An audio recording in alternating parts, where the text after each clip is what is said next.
रकट गए फंद 84 के, रकट गए फंद 84। अब वो हमारा दयालु आज भी हमारे लिए तरस तड़प रहा है। हम अब भी आंख नहीं खोल रही, क्योंकि हमारी मोतियां बंद हो रहा है। अज्ञान इतना ठोक दिया, हमने पता है नहीं सचमुच ऐसा कुछ और लोग भी होगा। आज तक हमने केवल स्वर्ग गया, फलाना स्वर्ग गया, स्वर्गवासी हो गया, स्वर्ग से ऊपर कोई बात नहीं सुनी थी।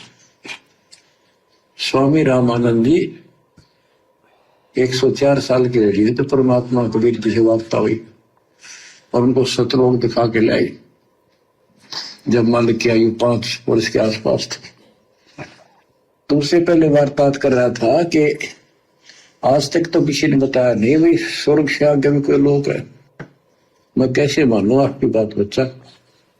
तो परमात्मा स्त्रोग लेके गए, जब उसकी आंखें खुली उतने के बाद समर्पित हो गई। कहते कबीर साहब बोले जो देखेगा मेरे धाम को सतलोक को सो जाने तक मुझको सब जान जाएगा मैं कौन हूँ। गरीब दास तो शेख हूँ, सुन गायत्री कुछ ये गुप्त भेद बता देता हूँ। तो बच्चों इन तीनों गुणों के द्वारा हमारी दुर्गति करवा रखी है और हम इन्हीं की पूजा करते हैं। देख कैसा जुल्म कर रखा है।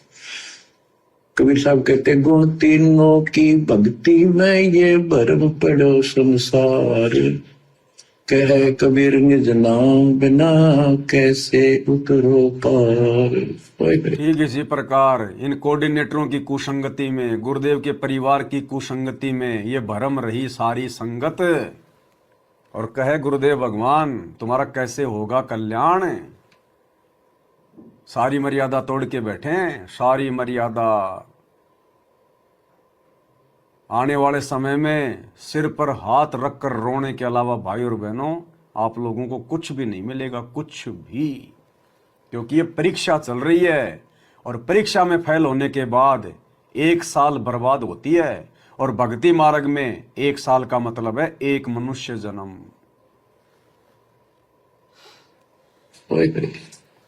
फिर बताया है कि इसी में 7वें अध्याय के 14 श्लोक में कहा कि ये माया त्रिगुण माया बड़ी दुस्तर बड़ी खतरनाक है और जो मुझे बचते हैं वो इससे ऊपर उठ जाते हैं, यानी ब्रह्मा विष्णु महेश से वो छोड़ इसकी भक्ति करने वाले ब्रह्म लोक चले जाते हैं। इसने अपनी यह अच्छी मान रखी है, इनसे तो कुछ अच्छी राहत है। फिर बताया कि तीनों गुणों रजगुण ब्रह्मा सतगुण उत्तम गुण शिवजीत की भक्ति तक ही नहीं तक सीमित है, किसी की सुनने को तैयार नहीं है, आगे कोई बात नहीं सुनते। जिनकी बुद्धि है ही जा चुकी, जिनका ज्ञान हरा जा चुका है, वो राक्षस स्वभाव को धारण किए हुए मनुष्य हो नीच दूषित कर्म करने वाले मुझे भी नहीं बचते। यानी ये इन ब्रह्मा विष्णु महेश तक ही सीमित है, ये ब्रह्म साधना नहीं करते। जैसे राजा हिमालय को खुद देवी दीक्षा देती है, समझाती है, उपदेश देती है कि तू सब बातें छोड़ दे, मेरी पूजा भी छोड़ और सब साधना त्याग दे, ओम नाम का जाप करे, इससे तू वो ब्रह्मलोक में चला जाएगा। वो ब्रह्मलोक में दिव्य आकाश रूपी ब्रह्मलोक में वो ब्रह्म रहता है, उसको प्राप्त होगा, तेरा कल्याण। इससे एक तो स्पष्ट हो गया कि ओम नाम से ब्रह्मलोक प्राप्त होता है। अच्छा अब क्या बताया है, काल कहता है गीता बोलते हुए, फिर 7वें के 20 और 23 तक भी यही बताया कि इन तीनों से हटकर अन्य देवताओं की भक्ति जो करते हैं वो भी अल्प बुद्धि यानी अज्ञानी लोग हैं, उनको थोड़ी बहुत राहत शक्ति मैंने दे रखी है, उससे वो राहत देते हैं, लेकिन उनका ये फल नाशवान। अब बताओ, काल भी यदि कोई ब्रह्मा विष्णु महेश की भक्ति करता है, अन्य देव देवताओं की भक्ति करता है, तो काल भी उन लोगों से नाराज रहता है, नाराज कि तुम लोग व्यभिचारणी भक्ति कर रहे हो, व्यभिचारणी भक्ति।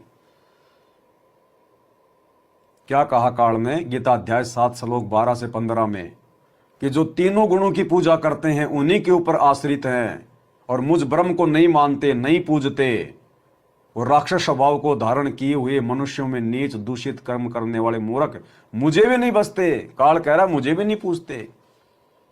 काल चाहता है कि केवल मेरे अकेले की भक्ति करो, केवल ओम नाम का जाप करो, अन्य किसी की कोई पूजा नहीं करनी, किसी को इष्ट रूप में नहीं मानना।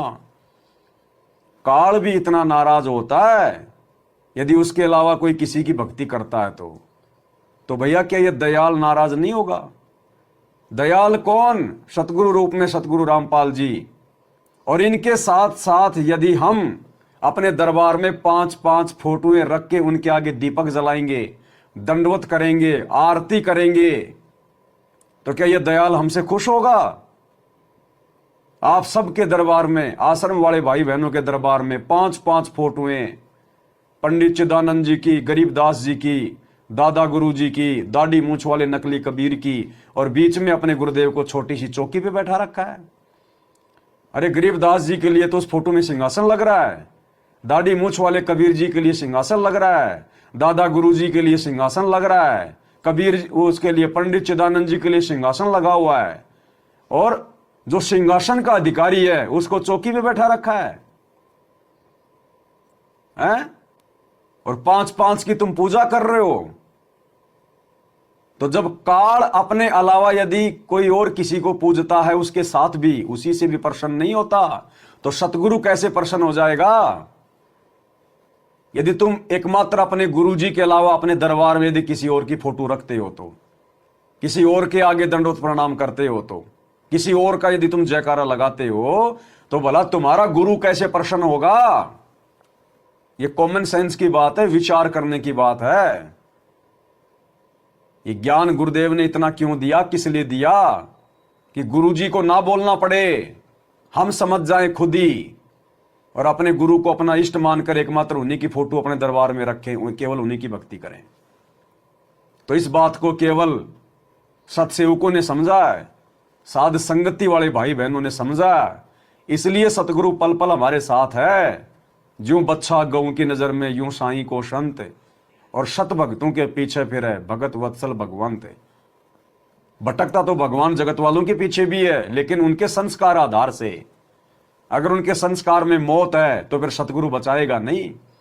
ठीक इसी प्रकार जो सतगुरु की सत भक्ति भी कर रहे हैं और मर्यादा में भी नहीं है, सतगुरु को इष्ट नहीं मानते, सतगुरु के अलावा अन्य की पूजा करते हैं, तो भैया भक्ति करते करते यदि उन भक्तों के भाग्य में मौत आ गई, जैसे आए दिन आश्रम वाले भगत भाई बहन मर रहे हैं, कोऑर्डिनेटर मर रहे हैं, इसीलिए तो सतगुरु नहीं बचा पा रहा, क्योंकि तुम पतिव्रता पद की भक्ति नहीं कर रहे। तुम सतगुरु के साथ साथ अन्य को भी अपना भगवान मान रहे हो, अपना पति मान के पूज रहे हो। अरे गुरुदेव भगवान ने हमें नाम दीक्षा देने के बाद क्या बताया कि बच्चों, दरबार में किसी भी महापुरुष की फोटो नहीं होनी चाहिए। आपके जो पूर्वज हैं, जो मर चुके हैं, उनकी भी फोटो नहीं रखनी हमने दरबार में, कहा ना गुरुदेव ने। जो नाम दीक्षा लेते हैं उनको समझाया जाता है ना कि दरबार में अपने किसी भी पूर्वज की फोटो नहीं रखनी, अपने किसी भी जो है वो पितर की फोटो नहीं रखनी, किसी भी साधु संत महात्मा की फोटो नहीं रखनी। तो फिर ये पंडित चिदानंद जी कौन है? ये साधु नहीं थे क्या? दादा गुरु जी कौन है? ये संत नहीं थे, साधु नहीं थे क्या? गरीबदास जी कौन है? ये साधु संत नहीं थे क्या? वो दाढ़ी मूछ वाली कबीर जी की फोटो क्या है? वो साधु संत महात्मा नहीं थे क्या? तो क्या कर रहे हो फिर तुम? अरे जब एक के साधे सब सदें और सब साधे सब जाए, जब एकमात्र भक्ति मार्ग में सतगुरु की पूजा में सारी पूजाएं आ रही हैं, तो बाकी उन चार को क्यों सजा के रखा है? फिर गुरु और क्या तुम्हारा हाथ पकड़ के समझाएगा क्या? अरे गुरु ने तो उन महापुरुषों की वाणियों को समझाना था, इसलिए उनकी फोटो यूज में ली। हमें उनकी वाणियों से मतलब है, हमें उनकी फोटों से मतलब नहीं है। हमने जय जयकार अपने गुरुदेव की करनी है, जय जय सतगुरु मेरे की, जय जय सतगुरु मेरे की। हमने गरीबदास जी का जयकारा नहीं लगाना, दादा गुरु का नहीं लगाना, पंडित चिदानंद जी का नहीं लगाना, उनकी फोटो अपने दरबार में नहीं रखनी, अपने घर पे नहीं रखनी हमने। और क्या कर रहे हैं फिर हम? फिर कह रहे हैं हम सतलोक जाएंगे, हम सतलोक जाएंगे। सतलोक के तो दर्शन भी नहीं करवाता परमात्मा ऐसी निकम्मी आत्माओं को।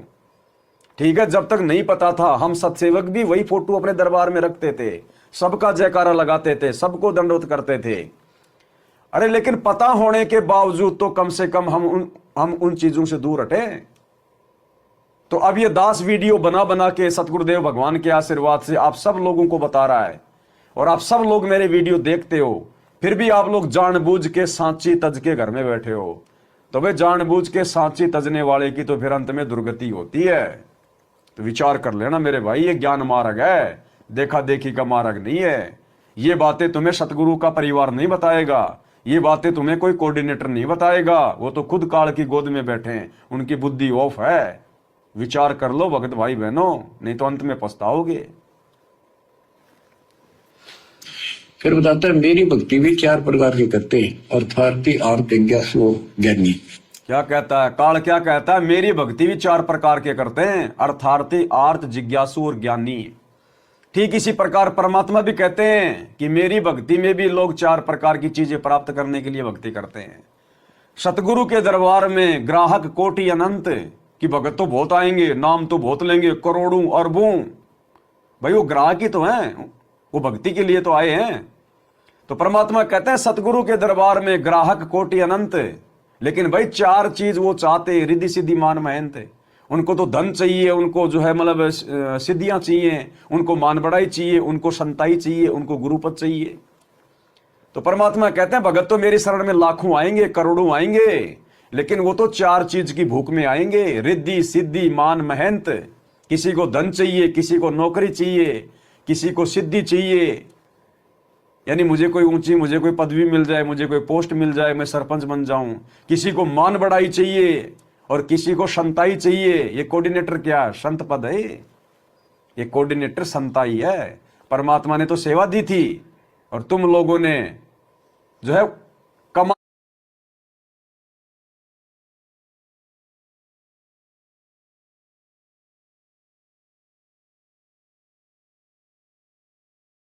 कमांडर बनकर अपने कर्म फोड़ लिए, कर्म। तो मालिक कहते हैं सतगुरु के दरबार में ग्राहक कोटि अनंत। हमारे गुरु जी कौन है? सतगुरु। तो सतगुरु के दरबार में यानी सतगुरु की संगत में ग्राहक कोटि अनंत, पर 4 चीज वो चाहते, रिद्धि सिद्धि मान महंत। इन चारों को परमात्मा ने रिजेक्ट किया है। रिजेक्ट, जो केवल आर्थिक लाभ के लिए नाम ले रहे हैं, जो केवल मान बढ़ाई के लिए नाम ले रहे हैं कि थोड़ा सा ज्ञान हो जाएगा फिर मैं खुद ही बन जाऊंगा बाबा। इन सबको रिजेक्ट किया परमात्मा ने, केवल एक को सेलेक्ट किया कि सतगुरु के दरबार में ऐसा कोई एक इन चारों को ठोकर मार के जो चाहे पुरुष अलेख, जो केवल अपने परमात्मा को चाहे, जो केवल मोक्ष चाहे, उसको परमात्मा पार करेगा। अब गुरु जी का परिवार राजनीति करके, राजनेताओं के तलवे चाट के क्या चाह रहा है? क्या गुरुजी के परिवार के पास में 2 टाइम की रोटी खाने के लिए घर में पैसा नहीं है, अनाज नहीं है क्या? क्या गुरुजी के परिवार में घूमने फिरने के लिए गाड़ियां नहीं है क्या? सब कुछ है ना, मकान है ना, कोई कमी नहीं है ना? फिर 2 कोटी के राजनेताओं के तलवे गुरुजी का परिवार क्यों चाट रहा है? उन राजनेताओं की रैलियों में भक्तों को क्यों भेज रहा है? राजनेताओं के साथ में खड़ा होकर फोटोएं क्यों खिंचवा रहा है? संगत में उन राजनेताओं को क्यों लेके आता है वोट बैंक दिखाने के लिए? भक्तों को क्यों आदेश दे रहा है रैलियों में जाने के लिए, वोट डालने के लिए? क्योंकि इनको मान बढ़ाई चाहिए, इनको मेहनताई चाहिए, इनको भक्ति से मतलब नहीं है। ये है ये वाणी कि 4 चीज वो चाहते, रिद्धि सिद्धि मान महंत। तो गुरु का परिवार काल प्रेरणा से ये सारे काम कर रहा है। गुरु का परिवार सतगुरु की इस वाणी के अंतर्गत आता है। ये कोऑर्डिनेटर सतगुरु की इस वाणी के अंतर्गत आते हैं। इनको भक्ति नहीं चाहिए, इनको मान बढ़ाई चाहिए कि भगत इनको सैल्यूट करे, सतसाई भगत जी, सतसाई भगत जी। कि सतगुरु के दरबार में ग्राहक कोटि अनंत, 4 चीज ये चाहते, रिद्धि सिद्धि मान महंत। ये रिजेक्टेड है सारे। और ऐसे रिजेक्टेड माल के ऊपर संगत आस लगाई बैठी है, क्या मिलेगा? बदबू। हमने तो भगत बनना है अपने आत्म कल्याण के लिए, इसीलिए तो हम सत्सेवक कोई राजनीति नहीं करते, हम कोई वोट नहीं डालते, किसी की रैली में नहीं जाते, जगत वालों से हमारा कोई संपर्क नहीं। हमने तो रिश्तेदारियों तक में जाना छोड़ दिया, किसी को काम होगा तो हमारे घर आ जाएगा। हमने ब्याह शादी विवाह में जाना छोड़ दिया, क्योंकि हमने वो पुरुष चाहिए, हमें परमात्मा चाहिए, सतलोक चाहिए। सतगुरु के दरबार में ऐसा कोई एक इन 4 को छोड़ के जो चाहे पुरुष अलेख। तो उस आत्मा के ऊपर फिर परमात्मा की रजा होती है, दया होती है। और ऐसी आत्माएं केवल आपको साध संगति में मिलेंगी, क्योंकि ये साध संगति सतगुरु का असली मिशन है। अर्थार्थी धन लाभ के लिए, अर्थ संकट निवारने के लिए, जिज्ञासु बस ज्ञान इकट्ठा करता वक्ता बनने के लिए। ज्ञानी वो होता है जिसको समझ आ जाती है कि मनुष्य जीवन बार बार नहीं मिलता, और अब इसका पीछा छूट गया तो छूट गया। इसके लिए अन्य उपासना कर मां विष्णु महेश अन्य देवी देवताओं की पूजा नहीं करना। उसके लिए क्या नहीं करना? उसके लिए राजनेताओं के तलवे नहीं चाटने, राजनेताओं की रैलियों में नहीं जाना, गुंडों की सीबीआई जांच में नहीं जाना, धरनों पे नहीं जाना, आरक्षणों में नहीं जाना, लोगों के लिए स्टेडियम नहीं बनवाना, तो लोगों की धर्मशालाएं नहीं बनवाना। हमने ठेका ले रखा है, ठेका ले रखा है क्या लोगों की धर्मशाला बनवाने का? वो जाट धर्मशाला क्या काम आई भक्तों के, जिनका 1 करोड़ रुपया उसके अंदर ठोक दिया गया? अपने बच्चों की शादी करोगे तुम वहां जाके? ये है काल प्रेरणा, बेबुद्धि के काम, ऐसे ठगता है काल। तो ऐसे कुकर्म करने वालों की भी मुक्ति नहीं होती। भाई जो गुरु वचन पे डट के, कट गए फंद 84 के, कट गए फंद 84 के, कट गए फंद 84 के। भाई जो गुरु वचन पे डट के, कट गए फंद 84 के, कट गए फंद 84 के, कट गए फंद 84 के।